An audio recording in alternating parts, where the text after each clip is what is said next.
શાંત રહીએ અને મિટિંગની શરૂઆત કરીશું. સેન્ટેનરી મેથોડિસ્ટ ચર્ચ નડિયાદ દ્વારા આયોજિત આર્થિક દાવતની સંગતોનો અત્યાર સુધીની 88મી મિટિંગો થઈ અને આજે 29મી સંગત મિટિંગ આપણે માનના પાર્ક સોસાયટીમાં રાખવામાં આવી છે.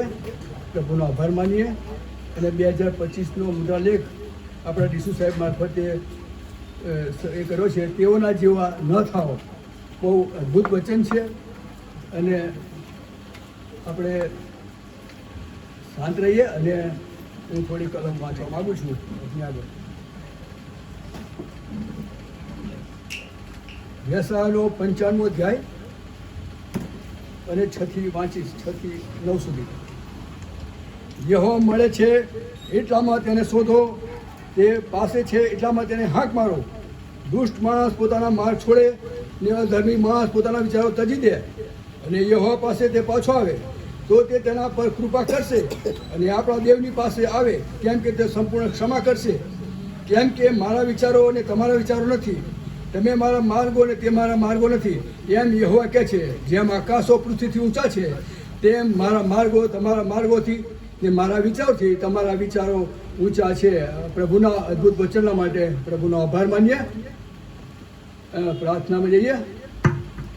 પવિત્ર પવિત્ર અમારા જીવતા અને પ્રેમાળ કૃપાળ પિતા, માન મહિમા ગૌરવ તમને આપે છે. તમે કૃપાળુ દયાળુ પ્રેમાળ પિતા છો. તમે તમારી કૃપામાં પિતા અમને આખો દિવસ સંભાળ્યા, કૃપા આપી, તમારા ઘરમાં લઈ ગયા, તમારા સેવક દ્વારા પિતા અમે ઉત્તમ વચનો સાંભળી શક્યા.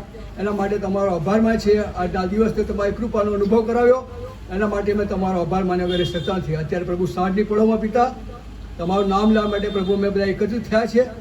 આત્મિક જાગૃતિની મિટિંગની પ્રભુ જે કંઈ વ્યવસ્થા છે એમાં તમે કૃપા પૂરી પાડી અને પ્રભુ કુટુંબને પણ તમે જે કંઈ પ્રભુ તમે માર્ગદર્શક કૃપા પૂરી પાડી કે જેથી કરીને બધી વ્યવસ્થાઓ તેઓ કરી શક્યા. એના માટે પ્રભુ તમારો આભાર માનીએ છીએ. પ્રભુ પિતા અત્યારે તમારા કૃપા પાન પાસે આવ્યા છે ત્યાં પ્રભુ તમારી દયા કૃપા ભલાઈ પ્રેમ આનંદ શાંતિ સલામતી માગતા અમે અમારા જીવનનું અર્પણ તમને પસંદ પડે એવું કરીએ. તમે કૃપા આપજો, તમારા જ્ઞાનને ડાપણ આપજો, તમારો ભય ને બીક તમારી ઓળખ આપજો, જેથી કરીને પ્રભુ અમે આ પૃથ્વી પરનું તમે અમને જે જીવન આપ્યું છે તે ઉત્તમ જીવન જીવીએ. તમારો ભય ને બીક રાખીને પિતા તમને પસંદ પડે જીવનમાં કૃપા આપજો, જ્ઞાનને ડાપણ આપજો, એવી મેં ખાસ પ્રાર્થના કરીએ છીએ. છે પ્રભુ પ્રાર્થના કરે છે આપણા અમારા જે પ્રભુ મંદિરમાં પ્રભુ અમારા ડીસુ સાહેબ છે. પ્રભુ તેમને કૃપા આપજો. એમના દ્વારા પ્રભુ તમારું વચન જ્યારે તે પોકારે ત્યાં અમારા જીવનમાં કાર્ય થાય, અમારા જીવનમાં પરિવર્તન થાય અને પિતા જે કંઈ અમારા નબળાઈઓ છે, જે કંઈ તૂટી અને ખૂટી બાબતો છે એ દૂર થાય અને તમારું સામર્થ્ય અમારામાં નવું જીવન પ્રાપ્ત કરવા માટે કૃપા અને દોરણી તમારા તરફથી મળે એ રીતે પ્રભુ તમે આ સેવકનો ઉપયોગ કરજો એવી પ્રાર્થના કરે છે. અને પિતા અત્યારે આ મિટિંગને સંપૂર્ણ તમારા હાથમાં સોંપે છે. એનો કબજો પ્રભુ તમે લો, આ જગ્યાને તમે આશીર્વાદ કરો એવી પ્રાર્થના કરતા બધા તમારા હાથમાં સોંપાય છે. અમારી પ્રાર્થના પ્રભુ સુખિતા માગે છે. તમે સાંભળો કબૂલ કરો બાપ. આમીન આમીન.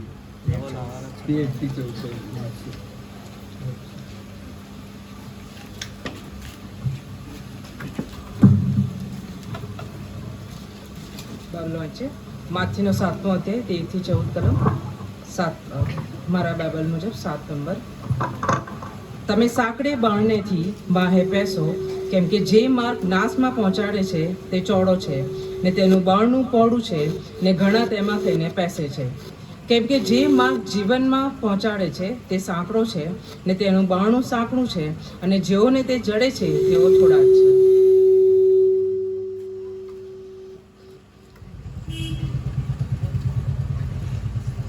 જોવાનું સમય આપવામાં આવે.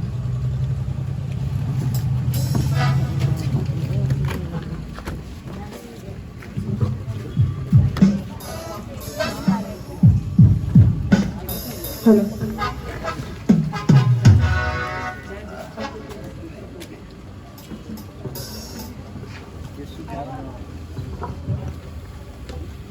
આવો આપણે આપણા સ્થાનો પર ઊભા થઈએ અને સ્તુતિ આરાધનામાં જોડાઈએ.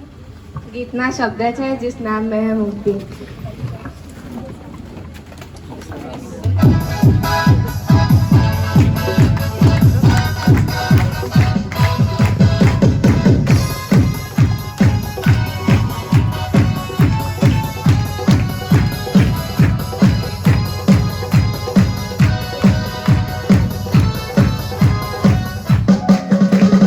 नाम में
સંભાળ્યા, બચાવ્યા, ચર્ચમાં દોરી ગયા એન્ડ અત્યારે અહીંયા મીટિંગમાં એકતા મળી શક્યા છે પ્રભુની સ્તુતિ આરાધના માટે.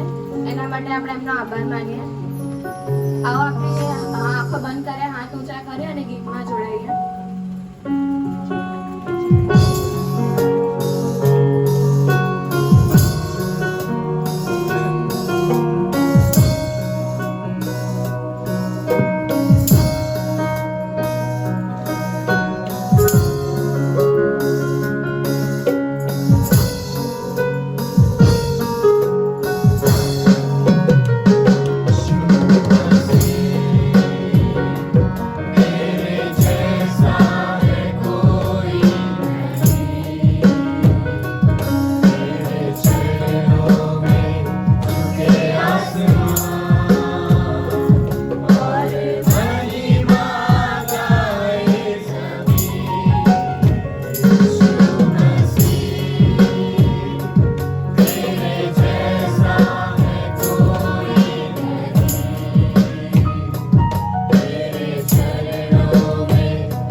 પાપી લોકો છે. આપણે એટલા પાપ કરી બેઠા છે કે આપણે વિચારી બી નહીં શકતા. આપણે જાણે અજાણ્યામાં બહુ પાપ કરી બેઠીએ છે, પ્રભુથી દૂર જઈએ છે ને આ શૈતાની બાબતોમાં એટલા બધા થઈ ગયા છે કે આપણે ભૂલી જઈએ છે કે આપણા ઈશ્વર પિતા કોણ છે. ત્યારે આવો આપણે એમને યાદ કરીએ કે એમણે આપણા માટે આજે દુઃખ સહન કર્યું છે અને જે કંઈ બી એમણે આપણા માટે કર્યું છે એના માટે આપણે એમને થેન્ક્સ કહીએ કે હા તમે અમારા માટે આટલું દુઃખ સહન કર્યું. ઈશ્વર પિતા અમે આ પાપોમાં એટલા બધા છે તો તમે અમારો હાથ પકડો ને અમને તમારી પાસે બોલાવો. તમે કહો છો કે જે કોઈ પાપ કબૂલ કરશે તેના પાપોને હું માફ કરીશ. તો અમે આજે અમારા પાપ કબૂલ કરીએ છીએ તમારી આગળ ને તમે અમારા પાપોને માફ કરો. તમે અમારા માટે જે પેઇન સહન કર્યું છે, જે કાંટાનો ઘૂંઘટ અમારી માટે તમે પહેર્યો છે, જે લોહી વહેવડાવ્યું છે, એ જ લોહીથી તમે આજે અમને ધોઈ દો અને અમે તમારા જેટલા પ્યોર કરો. અને જ્યારે તમે લેવા આવો ત્યારે અમને એટલા એબિલ કરો કે અમે તમારી સાથે ઊભા રહી શકીએ. અમને એટલા પ્યોર કરો કે તમે જ્યારે આવો તો અમે અમારા સાથે બીજા લોકોને બી લઈ શકીએ કે હા પ્રભુ આવી રહ્યા છે, ચલો આપણે એમની સાથે જઈએ. અને આગળ જે કંઈ બી અમે સંદેશામાં જઈએ ત્યારે વક્તાની જોડે તમે અમારા સાથે વાતને વ્યવહાર કરો. તમે જે અમને કહેવા માંગો છો એ અમે મેસેજ દ્વારા સાંભળી શકીએ. અમને એ મેસેજ દ્વારા તમે કહો. આમીન.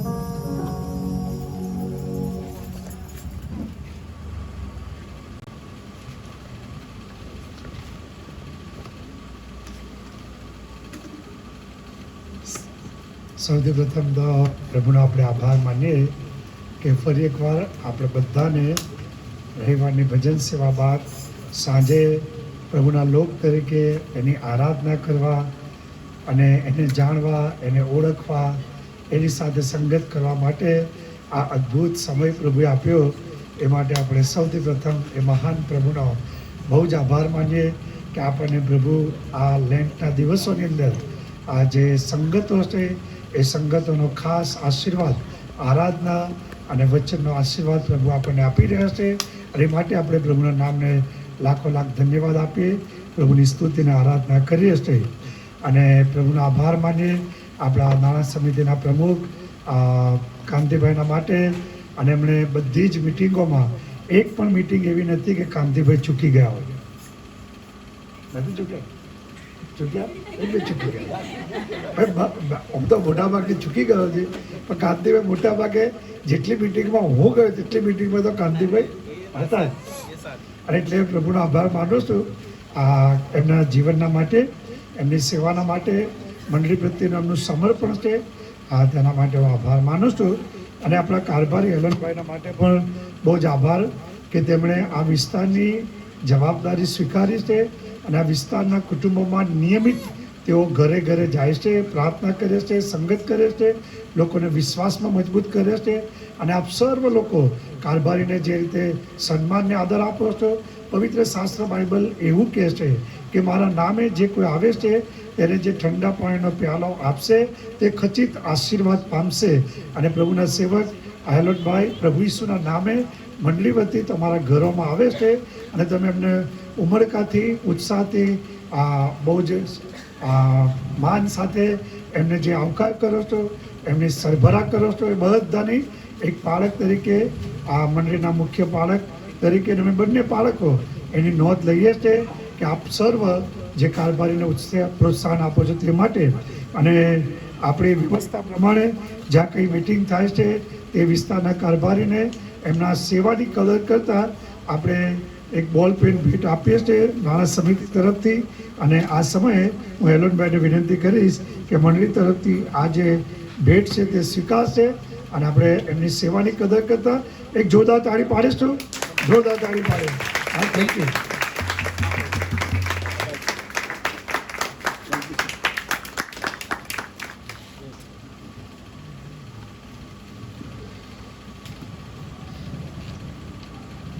આપણે આ દિવસોમાં માથીની સુવાર્તા એનો 5મો અધ્યાય, 6ઠ્ઠો અધ્યાય, 7મો અધ્યાય, એ જે અધ્યાયો છે એ વિષયમાં આ પહાડ પરનું ભાષણ, ગિરી પ્રવચન ઉપર આપણે પ્રભુના વચનમાંથી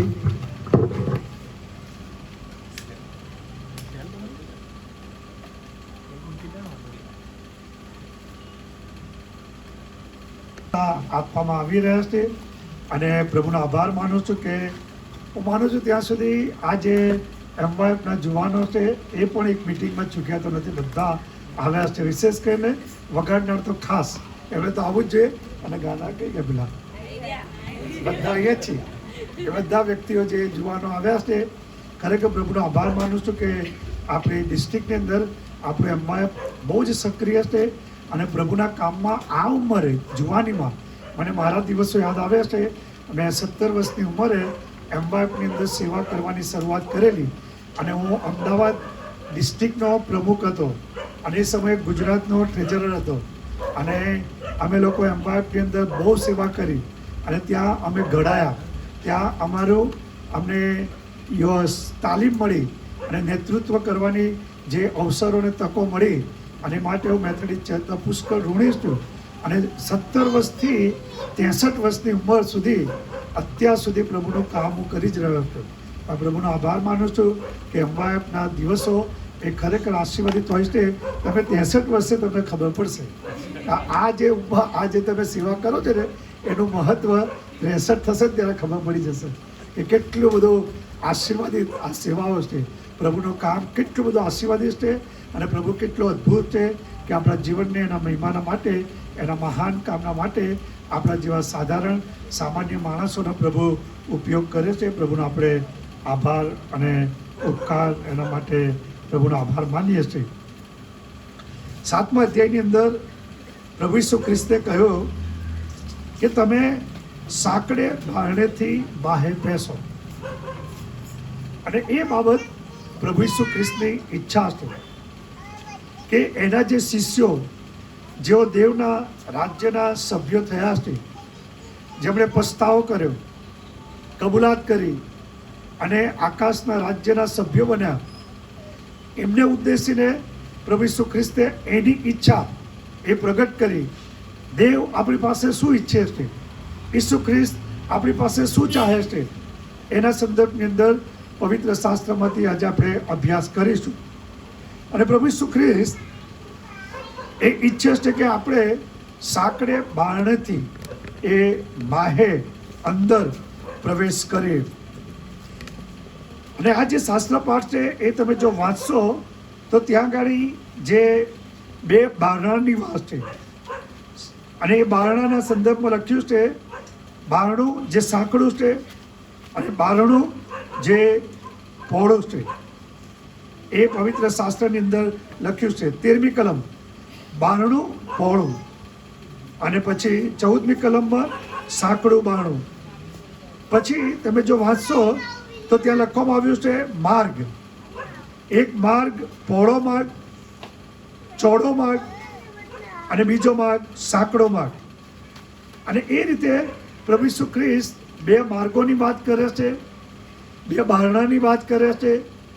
અને પ્રભુ ઈસુ ખ્રિસ્ત એ આપણને એ દ્વારા ઘણા મહત્વના સત્યો એ શીખવે છે.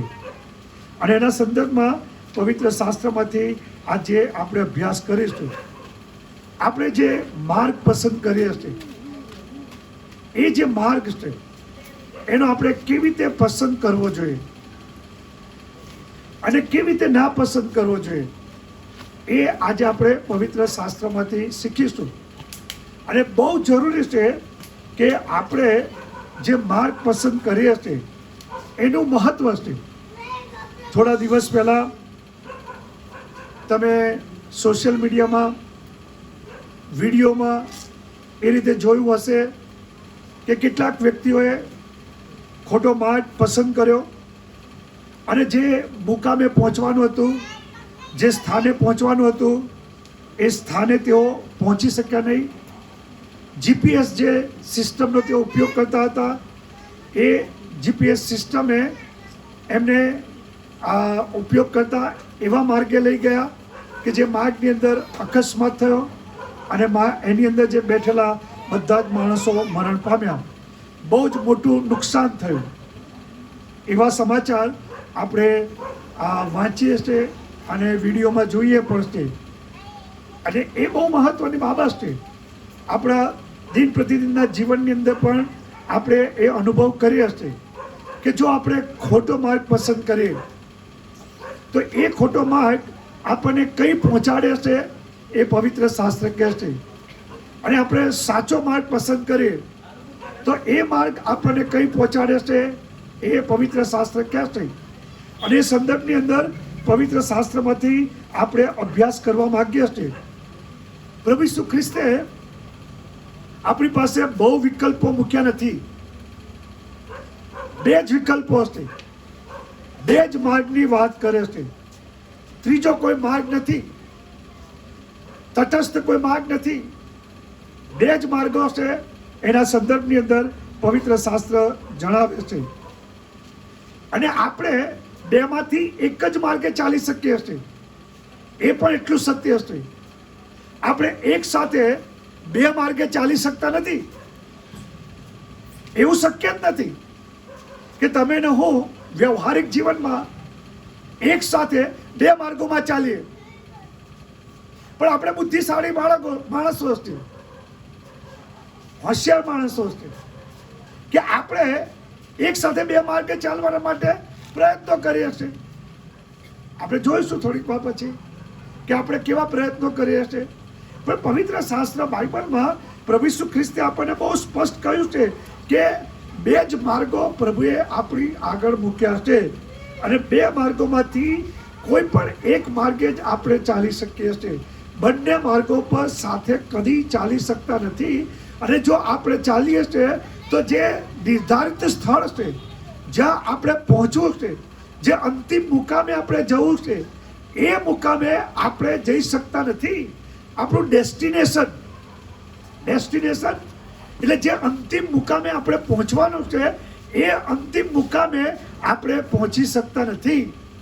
એટલા માટે એ બહુ જરૂરી છે કે પવિત્ર શાસ્ત્ર બાઇબલની અંદર આપણને જે વાત પ્રભુ ઈસુ ખ્રિસ્તે કહી એ વાતને આપણે ગંભીરતાથી લઈએ. અને પ્રભુ ઈસુ ખ્રિસ્તે એ આપણને કહ્યું છે કે આપણે સાવધ રહીએ, અસાવધ ના રહીએ, ગાફેલ ના રહીએ. કારણ એટલું છે કે જે માર્ગ આપણે પસંદ કર્યો છે તે જ આપણો અંતિમ મુકામ નક્કી કરે છે. ફરી એકવાર વાત કરું, જે માર્ગ આપણે પસંદ કર્યો છે એ માર્ગ આપણો અંતિમ છેવટનો મુકામ એ નક્કી કરે છે. માટે આપણે માર્ગ કયો પસંદ કર્યો છે એ મહત્વનું છે. જે માર્ગ પસંદ કર્યો છે એનું પરિણામ છે. એટલે આજે જે બાબત પવિત્ર શાસ્ત્રમાંથી હું તમને કહેવા માંગુ છું તે કે જ્યારે આપણે માર્ગ પસંદ કરીએ છીએ ત્યારે હંમેશા એનું પરિણામ ધ્યાનમાં લેવું જોઈએ. એ માર્ગ આપણને કઈ તરફ દોરી જશે, એ માર્ગ આપણને ક્યાં લઈ જશે, એની અંતિમ અસર શું થશે, એના આધારે પવિત્ર શાસ્ત્ર બાઇબલમાંથી હું તમને કહેવા માંગુ છું કે એના આધારે આપણે માર્ગની પસંદ કરવી જોઈએ. અને એ માટે આપણે વિચાર કરવો જોઈએ. આપણે લાગણીઓના પ્રવેશમાં, લાગણીઓના આવેશમાં, આવેગમાં કે ઉત્સાહમાં કે ઉમંગમાં અથવા તો કોઈક જગ્યાએ બહુ જ આપણે પ્રભાવિત કશાથી થઈ ગયા અને માર્ગ પસંદ કરી નાખ્યો અને વિચાર ના કર્યો, એના વિશે અંતિમ પરિણામનો વિચાર ના કર્યો. એ માર્ગ આપણને કઈ જગ્યાએ લઈ જશે એને આપણે જોયું નહીં, એને આપણે નિહાળ્યું નહીં. આપણી અંતરચક્ષુઓ આંધળી થઈ ગઈ કે આપણે એ લાંબુ જોઈ ના શક્યા કે આપણે જે માર્ગ પસંદ કરીએ છીએ એ અંતે આપણને કઈ જગ્યાએ લઈ જશે એ આપણે વિચાર્યું નહીં. અને પરિણામે આપણે જીવનની અંદર જે માર્ગ પસંદ કર્યો આપણે પછતાઈએ છીએ, આપણને નિશાસો નાખીએ છીએ, આપણને દિલસોજી થાય છે, આપણને એમ થાય છે કે મેં આ માર્ગ પસંદ ના કર્યો તો સારું. જે માર્ગ મને પસંદ કર્યો એ માર્ગે મને બરબાદ કર્યો, એ માર્ગે મારું સત્યનાશ કર્યું, એ માર્ગે મારી કારકિર્દીને રોળી નાખી. આપણામાંથી કેટલા બધા લોકો એવા છે કે જેમણે અભ્યાસના સમયે તમે જે માર્ગ પસંદ કર્યો હતો એ માર્ગ તમે અભ્યાસનો જે સમય હતો એ તમે ચૂકી ગયા અને તમે માર્ગ એ પસંદ ના કર્યો કે આ માર્ગ અભ્યાસનો સમયની અંદર મારે કારકિર્દી બનાવવાની, મારા જીવનની અંદર કોઈક જગ્યાએ પહોંચવાનું છે, કોઈક સ્વપ્ન સાકાર કરવાનું છે, કોઈ મહત્વાકાંક્ષા પૂરી કરવાની છે, કોઈ ધ્યેય મારે સિદ્ધ કરવાનો છે, મારે કંઈક બનવાનું છે, મારે કંઈક થવાનું છે. એ જે બાબત, કારણ કે તમે માર્ગ ખોટો પસંદ કર્યો માટે તમે અત્યારે જે લોકો 45, 50, 60 વર્ષની ઉંમર એ લોકો પછતાય છે, કાશ મેં આ માર્ગ પસંદ કર્યો હોત તો આજે હું આ જગ્યાએ હોત. પણ એ બહુ મોડું થઈ જાય છે, બહુ જ મોડું, અને એ પછતાવાનો કોઈ અર્થ નથી. એટલા માટે આપણે જાણીએ છીએ કે જે માર્ગ આપણે પસંદ કરીએ છીએ એ માર્ગ આપણને કઈ જગ્યાએ લઈ જાય છે તે બહુ મહત્વનો છે. જો આપણે માર્ગ કેવી રીતે પસંદ ના કરવો જોઈએ એવું તમને સમજાવું. પવિત્ર શાસ્ત્ર બાઇબલ કહે છે કે આપણે ગાડરિયા પ્રવાહની જેમ ચાલવું ના જોઈએ. ગાડરિયાનો પ્રવાહ સમજ પડે છે? ટોળું, જથ્થો, સંખ્યા, બહુ મોટું ટોળું એ જે જગ્યાએ જતું હોય, એ જે માર્ગ પસંદ કરે, એ જે નિર્ણય કરે, એવો આપણે નિર્ણય કરવાનો નથી. ગાડરિયા પ્રવાહની જેમ આપણે માર્ગ પસંદ કરવાનો નથી. અને પવિત્ર ઘણી બધી વાર આપણે એવું માનીએ છીએ કે સંખ્યાના આધારે માર્ગ પસંદ કરવો. ઘણા બધા લોકો, મોટું ટોળું, લાખો ને કરોડો લોકો એ માર્ગ પસંદ કર્યો છે. કરોડો લોકો એ માર્ગે જઈ રહ્યા છે. કરોડો લોકો એ કરી રહ્યા છે.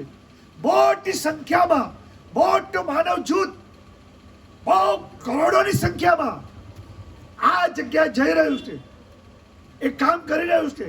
એટલે આપણે એવું માનીએ કે માર્ગ સારો છે, એ માર્ગ સત્ય હશે, એ માર્ગ સાચો હશે, એ માર્ગ ઉપર આપણે જવું જોઈએ. આપણે જો એવી ધારણા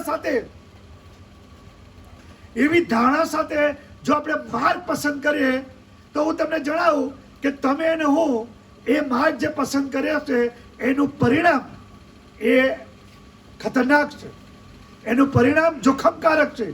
માટે કદી આપણા જીવનની અંદર ટોળાના આધારે, સંખ્યાના આધારે મોટું માનવ જૂથ એક માર્ગ પસંદ કર્યો છે, એ માર્ગે હું જાઉં તો યાદ રાખીએ કે એ માર્ગના અંતે આપણે એવી જગ્યાએ પહોંચીશું કે જે આપણને જિંદગીભર પસ્તાવું પડશે. એટલા માટે પ્રભુના વચનની અંદર લખવામાં આવ્યું છે 2 માર્ગ છે, એમાંનો એક એવો માર્ગ છે કે જે લખ્યું છે નાશમાં પહોંચાડે છે. જે માર્ગ છે એક એવો માર્ગ જેને પહોળો માર્ગ કહે, એક એવું બારણું જે પહોળું બારણું કહે, જે પહોળું બારણું એ આપણને નાશમાં પહોંચાડે છે. એનું પરિણામ એ ખતરનાક છે, નાશ. અને એ નાશ એ કેવળ પૃથ્વી પરના જીવનના નાશની વાત નથી. એ નાશ એ કેવળ આપણા પૃથ્વી પરના જીવનની બરબાદી નથી. એ જે આ જે નાશની વાત છે એ આ શરીરના નાશની વાત નથી. એ જે નાશ છે એ અનંતકાળના નાશની અંદર આપણને પહોંચાડે છે. એવો માર્ગ છે. ઘણા બધા લોકો એવા માર્ગે જઈ રહ્યા છે. અને આ જે શાસ્ત્ર પાઠ છે એની અંદર કેટલાક વિરોધાભાસ છે. એમાંનો એક વિરોધાભાસ એ પણ તો છે, ઘણા લોકો એની સામે થોડા લોકો. પવિત્ર શાસ્ત્ર કહે છે થોડા લોકો, બહુ જૂજ લોકો, એની સામે મોટું જૂથ, મોટી સંખ્યા. અને એટલે આપણે પવિત્ર શાસ્ત્ર કહે છે કે ઘણા લોકો, મોટા જથ્થામાં ઘણા લોકો એવો માર્ગ પસંદ કર્યો છે કે જે લોકો નાશમાં જાય છે. અને એની સંખ્યા મોટી છે. અને જો આપણે સંખ્યાના આધારે માર્ગની પસંદગી કરીએ, બહુમતીના આધારે માર્ગની પસંદગી કરીએ તો યાદ રાખીએ કે એ જે માર્ગ છે એ માર્ગ આપણને કઈ જગ્યાએ પહોંચાડશે, અંતિમ મુકામ ક્યાં છે? તો અનંતકાળનો નાશ છે. ટૂંકા રસ્તાનો માર્ગ. ઘણા બધા લોકો એ ટૂંકા માર્ગે ધનવાન થવાની ઈચ્છા રાખે છે. એ લોકો જુગાર, લોટરી, એ જે દ્વારા એવી ઈચ્છા રાખે છે કે ટૂંકા માર્ગોએ તેઓ ધનવાન થઈ જાય, સંપત્તિવાન થઈ જાય. ઘણા બધા લોકો એવા છે કે તે લોકો આનંદ પ્રમોદનો માર્ગ પસંદ કરે છે. એમના જીવનની અંદર એ ટૂંકો રસ્તો પસંદ કરે છે કે જ્યાં તે લોકો જીવનને માણે, મોજ મજા કરે, પાર્ટીઓમાં એ મોજ મજા કરે. જીવન જે ઈશ્વરે આપ્યું છે એ જીવ, ખા, પી અને આનંદ કર. મન ફાવે એ રીતે જીવવાનું. મારા જીવન ઉપર કોઈનો અધિકાર નહીં. મારા જીવનનો કેપ્ટન હું. મારું જીવન છે, મને યોગ્ય લાગે એ રીતે જીવવાનું. એવા જે માર્ગ, આનંદ પ્રમોદના મોજ મજાના માર્ગ કરવાનો જે પસંદ છે, કરે છે જે લોકો, એનો જે અંતિમ મુકામ છે એ આપણે જાણીએ છીએ. ઘણા બધા માણસો એ વ્યસનનો માર્ગ પસંદ કરે છે અને પરિણામ લીવર સોરાઇસિસ થઈ જાય છે, કેન્સર થાય છે.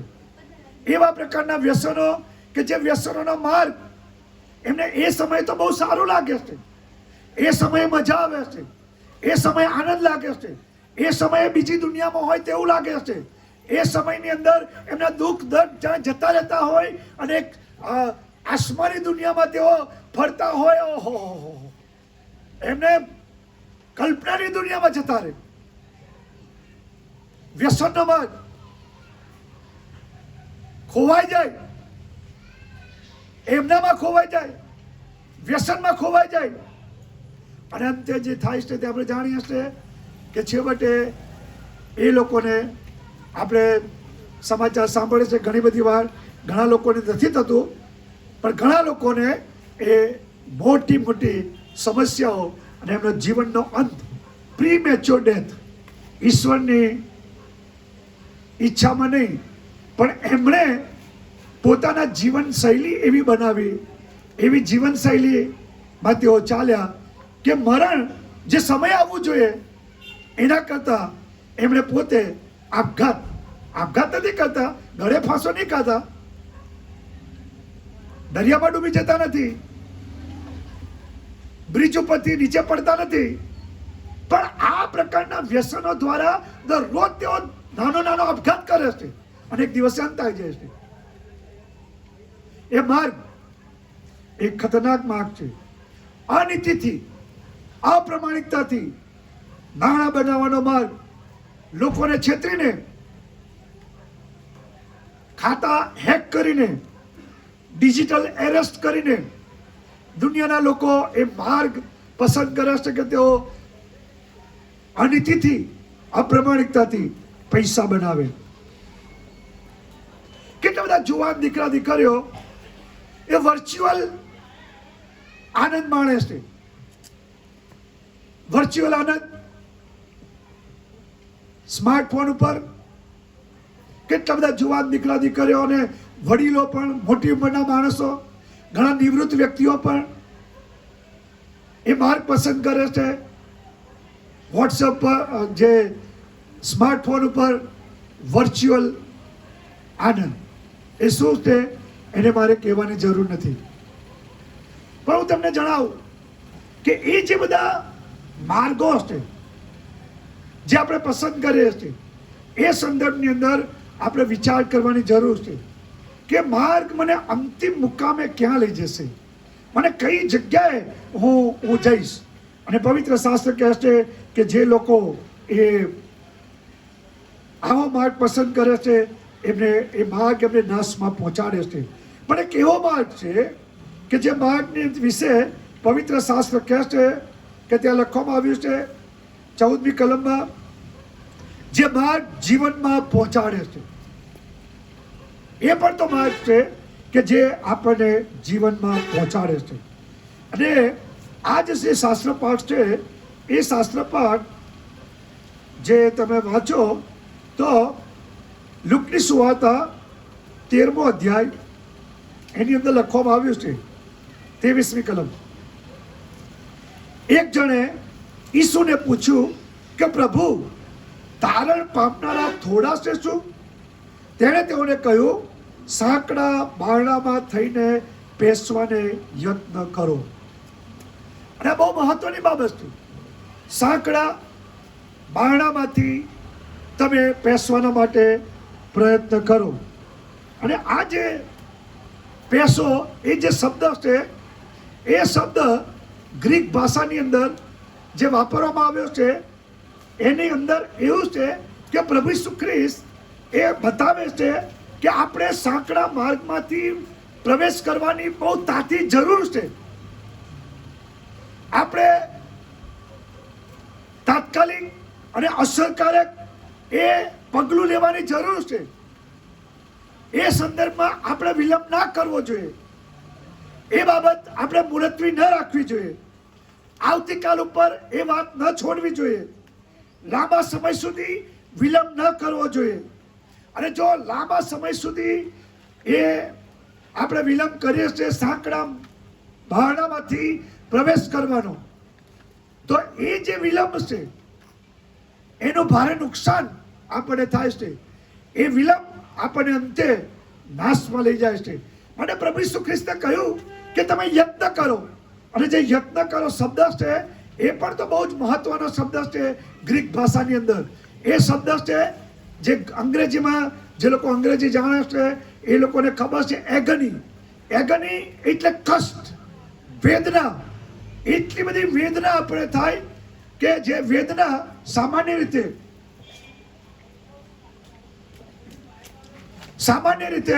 જે વેદના છે એ વેદના જે રમતવીર છે એ રમતવીર જે કસરત કરે છે અને કસરત કરતા જે સંઘર્ષ કરે છે, જે પોતાની સાથે યુદ્ધ કરે છે, પોતાના શરીરને નિયમનમાં રાખે છે અને પોતે સખત સંઘર્ષ કરીને એ રાત દિવસ ભારે કસરત કરે છે, કારણ કે એ રમતવીર છે, એ એથ્લેટ છે.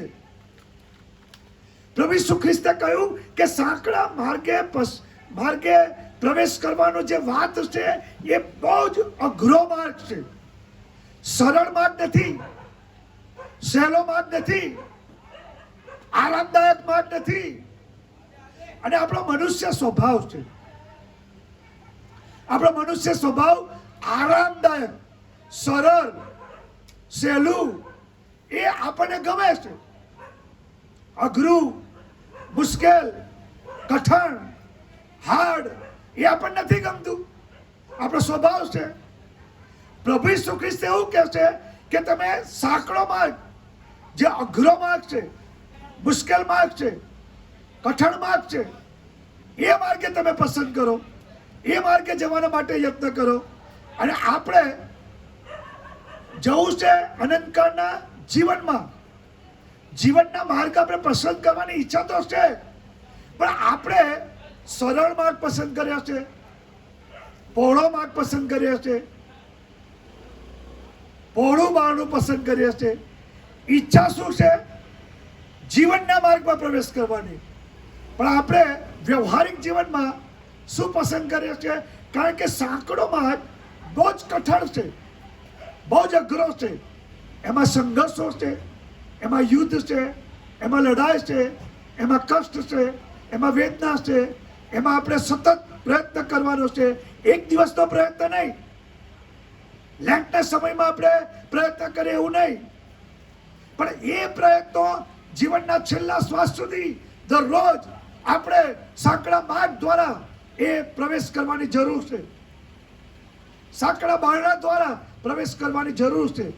તો આપણને પ્રશ્ન એ થાય છે કે બારણું શું છે? બારણું છે શું? પ્રભુ ઈસુ ખ્રિસ્ત કઈ વાત કરે છે? તમે જો પવિત્ર શાસ્ત્રનો બરાબર અભ્યાસ કરો તો પવિત્ર શાસ્ત્ર આપણને યોહાનની સુવાર્તા 10મો અધ્યાય 9મી કલમમાં શું લખ્યું છે? વાંચો ત્યાં સુધી. હું થોડું પાણી પી લે ને, 10 મિનિટથી વધારે નહીં બોલું, ખોપર થાકી જાઉં છે ને, એટલે થોડું પાણી પી લે. 10મો અધ્યાય 9મી કલમ વાંચો. યોહાનની સુવાર્તા 10મો અધ્યાય 9મી કલમ વાંચો. શું લખ્યું છે? જોરથી વાંચો ને, વાંચો જોર. હું બારણું છું, મારા દ્વારા જો કોઈ બેસે તો તે ઉદ્ધાર પામશે અને માહે આવશે ને બહાર જશે અને તેને ચરવાનું મળશે. ઓકે. પ્રભુ ઈસુ ખ્રિસ્તે કહ્યું કે હું બારણું છું. મારા દ્વારા ઈસુ ખ્રિસ્ત જે બારણું છે એના દ્વારા જ્યારે આપણે એ માર્ગ પસંદ કરીએ છીએ, ઈસુનો માર્ગ પસંદ કરીએ છીએ, તો ઈસુ ખ્રિસ્તના દ્વારા જ એકમાત્ર માર્ગ છે, એકમાત્ર રસ્તો છે કે જે રસ્તા અને જે માર્ગ દ્વારા ઈસુ ખ્રિસ્ત દ્વારા જ આપણે જીવનના માર્ગમાં પ્રવેશ કરી શકીએ છીએ. બીજો કોઈ રસ્તો નથી. બીજો કોઈ માર્ગ નથી. આપણા દેશની સંસ્કૃતિ છે. સંસ્કૃતિ આપણી એવી છે, કોઈ પણ માર્ગ તમે અપનાવો, એ બધા માર્ગો આપણને એક જગ્યાએ લઈ જાય છે. એ ફિલોસોફી બરાબર નથી, એ વાસ્તવિક નથી કે બધા માર્ગો તમને એક જગ્યાએ લઈ જઈ શકતા નથી. એવું શક્ય જ નથી. બધા માર્ગો એક જગ્યાએ લઈ જતા નથી. બધા રસ્તા સાચા નથી. બધા માર્ગો સાચા નથી. બાઇબલનો અભ્યાસ કરો, બધા માર્ગો સાચા નથી. એવો માર્ગ છે કે જે માણસોની દ્રષ્ટિમાં સારો છે, પણ એ માર્ગ એને નાશમાં લઈ જાય છે. બધા માર્ગો એ યોગ્ય નથી. એકમાત્ર માર્ગ છે કે જે માર્ગ દ્વારા માણસો અનંતકાળના જીવનમાં પ્રવેશ કરે છે. એકમાત્ર માર્ગ કે જે દ્વારા આપણને ઉદ્ધાર મળે છે. એકમાત્ર માર્ગ કે જેના દ્વારા આપણને તારણ મળે છે. બીજો કોઈ માર્ગ નથી, બીજો કોઈ રસ્તો નથી. માટે પ્રભુ ઈસુ ખ્રિસ્ત કહે છે, એ માર્ગે થઈને તમે પ્રવેશ કરો કે જે માર્ગમાં તમને જીવન પ્રાપ્ત થાય છે. ઈસુ ખ્રિસ્ત વગર તમે અનંતકાળના જીવનના માટે પ્રયત્ન ગમે તેટલા કરશો, પણ તમે અનંત જીવનમાં પ્રવેશ નહીં કરી શકો.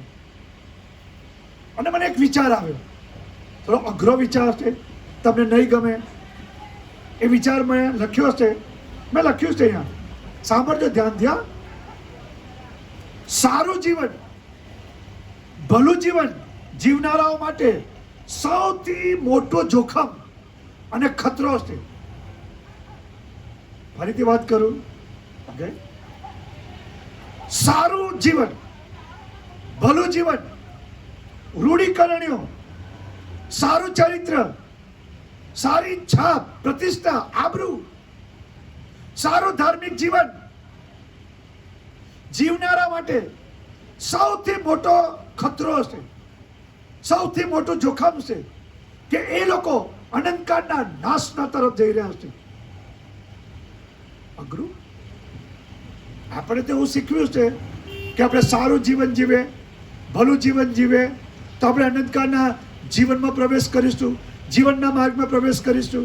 પાદરી સાહેબ આપણને કેવી રીતે કહે કે સારું જીવન ને સારું ચારિત્ર, સારી છાપ, સમાજની અંદર સારી પ્રતિષ્ઠા, એ આપણને નાસ્તા માર્ગમાં લઈ જાય. વાલા ભાઈ બહેનો, આપણે સાવધ રહેવાની જરૂર. યાદ રાખીએ, બાઇબલ આપણને શીખવે છે કે આપણને જે તારણ અનંતકાળના જીવનની જે વાત છે એ આપણને ભેટ તરીકે મળી છે. આપણા પ્રયત્નો, આપણું ધાર્મિક જીવન, આપણું સારું જીવન, આપણું સારી ચરિત્ર, આપણી સારી છાપ, એ બધું આ પૃથ્વી પર સારું છે, ખોટું નથી. પરંતુ એના ઉપર જો તમે આધાર રાખશો, એની પર ભરોસો રાખશો અને તમે એવું માનશો કે હું તારણ પામીશ, અનંતકાળના જીવનમાં પ્રવેશ કરીશ, સ્વર્ગમાં જવાની ટિકિટને તરીકે તમે જો એને માનશો, સ્વીકારશો કે આ દ્વારા હું 40 દિવસના ઉપવાસ કરીશ, હું ગરીબોને દાન આપીશ, હું મારા શરીરને કષ્ટ આપીશ, હું સેવા કરીશ, અને એ બધી બાબતો જે છે એની ઉપર જ જો તમે ભરોસો રાખશો અને તમે એવું માનશો કે એ માર્ગે, રૂઢિકરણના માર્ગે, સારી છાપ, સારી ઇમેજ, સારું ચરિત્ર, સારો સ્વભાવ, સારી પ્રકૃતિ, એ માર્ગે હું અનંતકાળના જીવનમાં પ્રવેશ કરીશ, તો તમારા માટે ખતરો છે, મોટો ખતરો છે. એફેસોને પત્ર 2 અધ્યાય 8મી અને 9મી કલમ આપણે વાંચીએ. એફેસોને પત્ર 2 અધ્યાય 8મી અને 9મી કલમ. કેમ કે તમે કૃપાથી વિશ્વાસ દ્વારા તારણ પામેલા છો. એ તમારાથી નથી, તારણ તમારાથી નથી, તારણ માટે તમારે પ્રયત્નો કરવાના નથી, તારણ માટે તમારે શ્રમ કરવાનું નથી, તારણ માટે તમારે મહેનત કરવાની નથી, તારણ માટે તમારે શરીરને કષ્ટ આપવાનું નથી, તારણ માટે તમારે એ રૂઢીકરણો કરવાની જરૂર નથી. તારણના માટે ઈશ્વરે એ કર્યું છે, દેવે કર્યું છે, દેવે તમારા માટે કામ સંપૂર્ણ કર્યું છે. પ્રભુ ઈસુ ખ્રિસ્ત દ્વારા એ કામ તમારા માટે એ ઓલરેડી થઈ ચૂક્યું છે. તમારે કરવાનું નથી, તારણ તમારાથી નથી, તારણ એ ઈશ્વરની ભેટ છે, ઈશ્વર તરફથી મળતી આપણને ભેટ છે, એની કૃપાથી મળે છે, જેના માટે આપણી કોઈ યોગ્યતા નથી, આપણી કોઈ લાયકાત નથી, પણ ઈશ્વર એના પુત્ર ઈસુ ખ્રિસ્તે વધસ્તંભ ઉપર જે લોહી વેવડાવ્યું અને જે બલિદાન આપ્યું એની પર વિશ્વાસ કરવાથી, કેવળ વિશ્વાસ કરવાથી, ફક્ત વિશ્વાસ કરવાથી, સ્વીકારવાથી કે ઈસુ ખ્રિસ્ત મારા વતી વધસ્તંભ પર મરણ પામ્યા એનો સ્વીકાર કરવાથી આપણને તારણ મળે છે. એ તમારાથી નથી. અને એટલા માટે જો ઈસુ ખ્રિસ્ત સિવાય તમે બીજો કોઈ પણ માર્ગ પસંદ કરો છો તો યાદ રાખો તમે મોટો ખતરો અને જોખમમાં છો. તમે અહીંયા લખ્યું છે તમારાથી નથી, એ તો દેવનું દાન છે, કરણીઓથી નહીં. રખીને કોઈ અભિમાન કરે. વાલા ભાઈ બહેનો, પવિત્ર શાસ્ત્ર આપણને કહે છે કે આ જે તારણ છે એ ઈશ્વર તરફથી મળેલી ભેટ છે. ઈસુ ખ્રિસ્ત એકમાત્ર માર્ગ છે. ઈસુ ખ્રિસ્તે કહ્યું માર્ગ, સત્ય અને જીવન હું છું. એક એવો માર્ગ કે જે દ્વારા આપણે જીવનના માર્ગમાં પહોંચી શકીએ છીએ. છેલ્લે તમારામાંથી કેટલા વ્યક્તિઓએ યાત્રાકારી પુસ્તક વાંચ્યું? યાત્રાકારી પુસ્તક કોઈ વાંચ્યું છે? તમારે પુસ્તકો વાંચવા જોઈએ. ઓકે, આપણને એક જ જીવન પૃથ્વી પર મળ્યું છે. એ જીવન દરમિયાન જો આપણે 1000 પુસ્તકો ના વાંચીએ તો મને લાગે ત્યાં સુધી આપણે આ જીવન વ્યર્થ ને નકામું ખોઈ નાખ્યું. આપણે 1000 પુસ્તકો તો વાંચવા જોઈએ જીવન કાળ દરમિયાન. તમે મારા ઘરે આવશો, મારા પત્નીને પૂછશો તો એ તમને કહેશે પુસ્તકો વાંચવા જોઈએ, યાત્રાકારી વાંચજો, પુસ્તક વાંચવા જોઈએ. યાત્રાકારીનો લેખક જ્હોન બનિયન જે શહેરમાં રહેતો હતો એ શહેરનો નાશ થવાનો છે તેવું તેણે સાંભળ્યું અને એને ખબર પડી કે જીવનનો એક માર્ગ છે જે સાંકડો માર્ગ છે. એ સાંકડા માર્ગમાંથી જો હું જઈશ તો હું બચી જઈશ. અને એટલા માટે એ શહેરના જે સાથી લોકો હતા એ સાથી લોકોથી દૂર જઈને એણે સાંકડો માર્ગ પર જવાની તૈયારી કરી. એના કાન ઉપર ઘણા બધા અવાજો આવતા હતા કે આ માર્ગ પર તું ના જા. પછી એને લાગ્યું કે જો આ બધાનો અવાજ હું સાંભળીશ તો જે માર્ગ મારે સાંકડા માર્ગ ઉપર જવાનું છે એ માર્ગે જે માર્ગે મારે જવાનું છે માર્ગે હું નહીં જઈ શકું. એટલા માટે એણે 2 કાન ઉપર પોતાના હાથ મૂકી દીધા અને જે અવાજ આવતો હતો અવાજ આંગળીઓ મૂકીને, કાન પર આંગળીઓ મૂકીને એ આગળ દોડવા લાગ્યો. અને જે એના સાથી શહેરના લોકો હતા એનાથી દૂર ભાગ્યો અને જે નાચતો હતો, દોડતો હતો અને મોટી બૂમ પાડતો હતો. કારણ કે સુવાર્તિકે એને કહ્યું હતું કે જે સાંકડો માર્ગ છે જેની અંદર જીવનનો પ્રકાશ છે એ માર્ગ પર જાઓ. એટલા માટે એ માર્ગે તે દોડતો જાય છે, પુકાર કરતો જાય છે, જીવન જીવન અનંત જીવન અનંત જીવન. એ પુકાર કરતા એ સાંકડે માર્ગે અનંત કાળના જીવનની અંદર પ્રવેશ કરે છે. અને એ યાત્રાકારીના પુસ્તકની અંદર એને ખ્યાલ આવ્યો કે જે માર્ગે હું જાઉં છું એ માર્ગ પર મને એવા અવાજો સાંભળવા મળશે કે જે અવાજોના કારણે હું સાંકડા માર્ગમાંથી પહોળા માર્ગ ઉપર જઈ શકું એવી સંભવિતતા છે.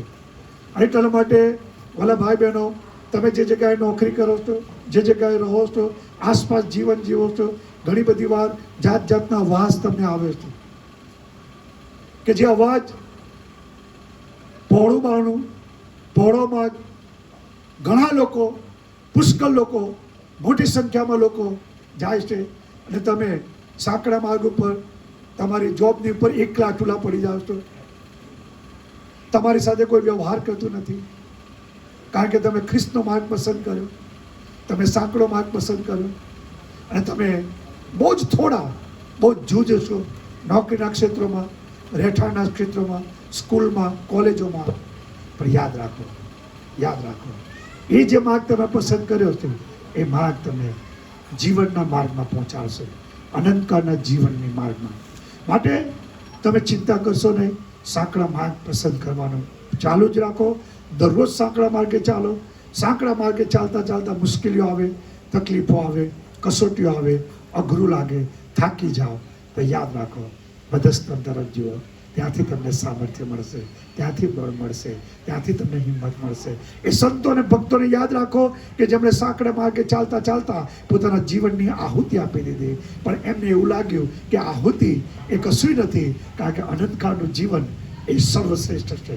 એટલા માટે જે પ્રભુએ આપણને તારણ અનંતકાળનું જીવન આપ્યું છે એ સંદર્ભની અંદર આપણે સાંકડો માર્ગ પસંદ કરીએ.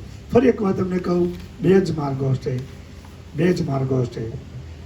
સાંકડો માર્ગ, પહોળો માર્ગ. બે જ બારણા છે, સાંકડું બારણું, પહોળું બારણું. બે જ પરિણામ છે, બે જ અસરો છે, બે જ એના અંતિમ અસરો થશે. કાં તો તમે જે માર્ગ પસંદ કરો છો એ તમને નાશના માર્ગમાં લઈ જશે અને જે માર્ગ તમે પસંદ કરો છો એ જીવનના માર્ગમાં તમે લઈ જશે. પસંદગી તમારી છે. ઈસુ ખ્રિસ્તે કહ્યું તમે સાંકડા માર્ગે પ્રવેશ કરો, સાંકડા માર્ગમાં તમે બેસો.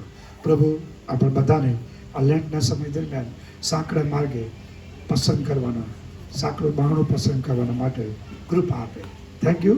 આપ સર્વ બહુ સુંદર રીતે તમે સાંભળો છો. મને તમને જોઈને બહુ સારું લાગે છે.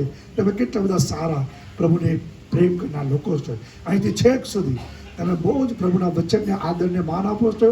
હું આપ બધાને અભિનંદન પાઠવું છું અને એટલું જ કહીશ કે તમારા દાસ તરીકે, સેવક તરીકે કે દરરોજ સાંકડો માર્ગ પસંદ કરો. એ માર્ગે જીવન છે, એ માર્ગે આશીર્વાદ છે, એ માર્ગે આપણને સ્વર્ગ અને અનંતકાળનું જીવન છે. પ્રભુ આપ સર્વને આશીર્વાદ આપે. Thank you.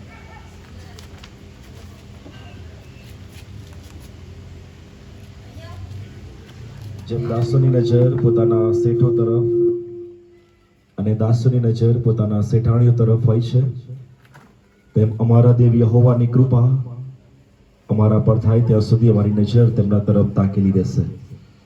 સ્વર્ગીય પિતા, તમારી સ્તુતિ કરીએ છીએ. આજે રાત્રે અમારા જીવનમાં તમે તક આપી, અમારા જીવનમાં તમે અમને સમય આપ્યો, તમારા સાનિધ્યમાં આવીએ.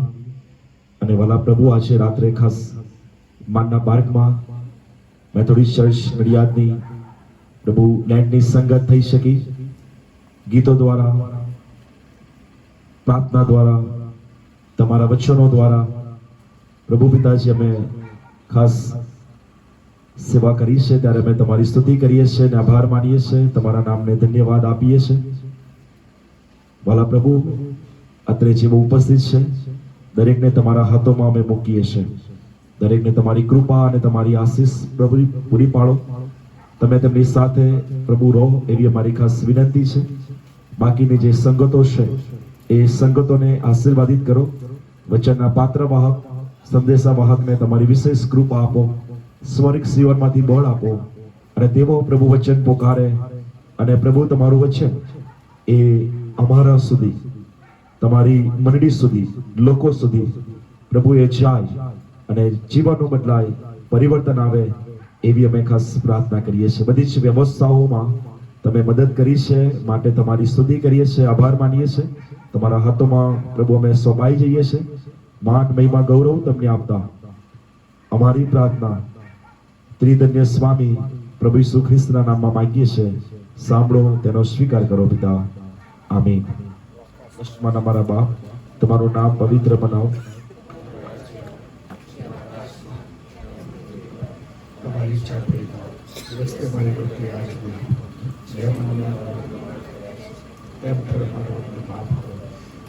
દર્શન કરો, પ્રભુનાથી અમારો છૂટકો કરો, કેમ કે રાજ્ય, પરાક્રમ, મહિમા સર્વ ખાસ હોય તમારા છે.